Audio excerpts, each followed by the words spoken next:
Hi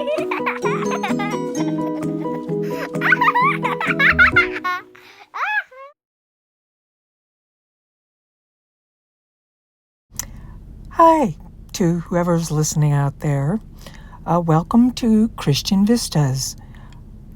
This channel will be dedicated to exploring or reacting to the topics of Christianity, culture, and politics. And I want to thank Nate Sella of Wise Disciple, who is encouraging Christians to start YouTube channels. And so that's why I'm here.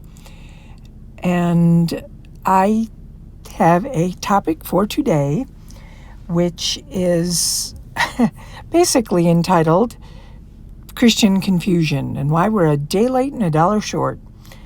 And there are basically three things that I see as problems for Christians. Okay? And one is doctrines or ideas that just simply aren't useful. There are certain things that I've been listening to, and this is across all the wide spectrum of Christianity. I consider that Roman Catholics, Eastern Orthodox, Protestants, Messianic Jews, that we are Christian if we hold to certain essential beliefs. One, that Jesus is God the Son, that he died on a cross for our sins, that he rose again on the third day, and that he is now seated at the right hand of God the Father and intercedes for us. I don't think that there's really anything more important than that essential doctrine, and that there are basically creeds in the Bible that have formed the basis of, like, the Nicene Creed, the Apostles' Creed, or other creeds that have been out there. And so, anything that basically undermines being humble, having a truly humble spirit, where we're not thinking that we're better than somebody else simply because of either the church or the denomination we belong to or a particular doctrine that we hold.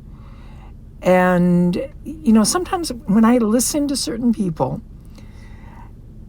it really sounds like there's an arrogance problem.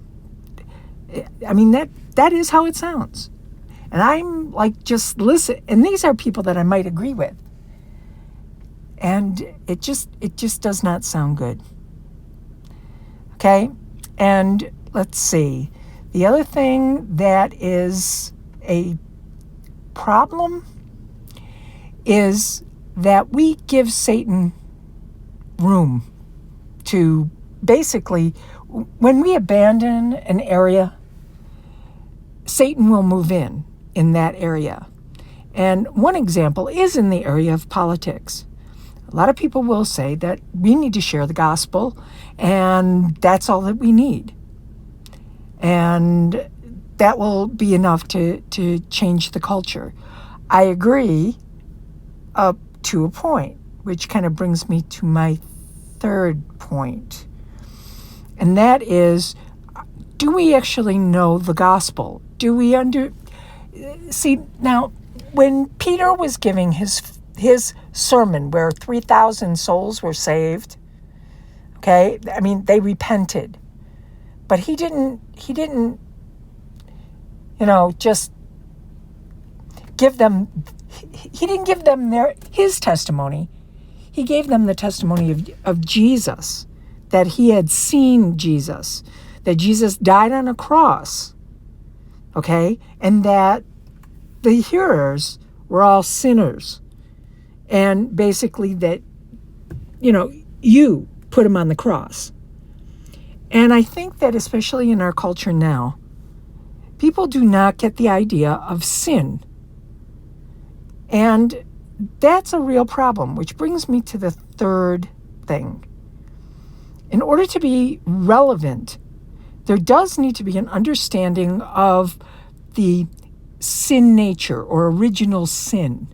I think sometimes we get caught up in language that isn't helpful. It's like, what is that? What does that actually mean? And, people are like talking about certain other people and saying, we shouldn't humanize that person. We shouldn't humanize them. As though somehow there's something good in a human being. Because, people will be compared to Hitler. Okay? And Hitler was, for many people, a monster. But the thing that we forget is that Hitler was a human being. And that needs to be made the point, that we can all go there.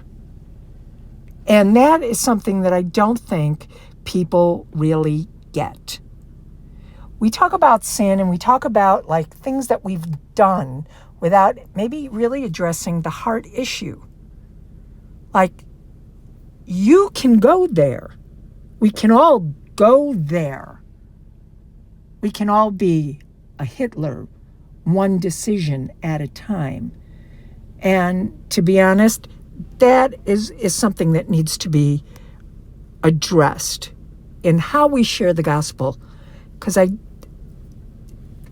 know that I end up feeling very uncomfortable with the way I hear people talking about the gospel. It doesn't feel authentic. It's like people have the same testimony. I was this and now I'm this. Are we? Or, sometimes I think, people go to confession, that, I've sinned, I've done this wrong and I've done that wrong, without actually addressing the real heart issue. And I think that Christians need to address the heart issues in our own lives. It goes back to like taking the log out of our own eye before we can remove the speck in our brother's eye, or in anybody else's eye, let alone our brother. So that's just, I think, something to consider. I know I'm probably like, just stating the obvious, maybe, to some people, but I do want to encourage people to really think about what it is that we say, what it is that we adhere to, and what does that end up doing to us as individuals? Do we end up having like hatred, or like where we don't have love for our brother? And I'm not going to say that a Roman Catholic is not a brother, or a Protestant isn't my brother, okay? Or some other variety of Christian is not my brother, okay? I mean, I don't want to do that. And I don't think that we should either, because we need to show the world that we have love for one another. And Jesus said, the world will know that we are Christians by our love, and primarily our love for one another. And anyway, I think I've said pretty much all I need to say. And I want to thank you for visiting, if I have anybody out there who is visiting. And I'm going to ask you to please subscribe. It gives me an incentive to put out more of these podcasts, and hopefully it'll be something that, I will improve, and maybe I'll, will actually have something of some value. But thank you again, and I hope that you come back. Okay, bye-bye.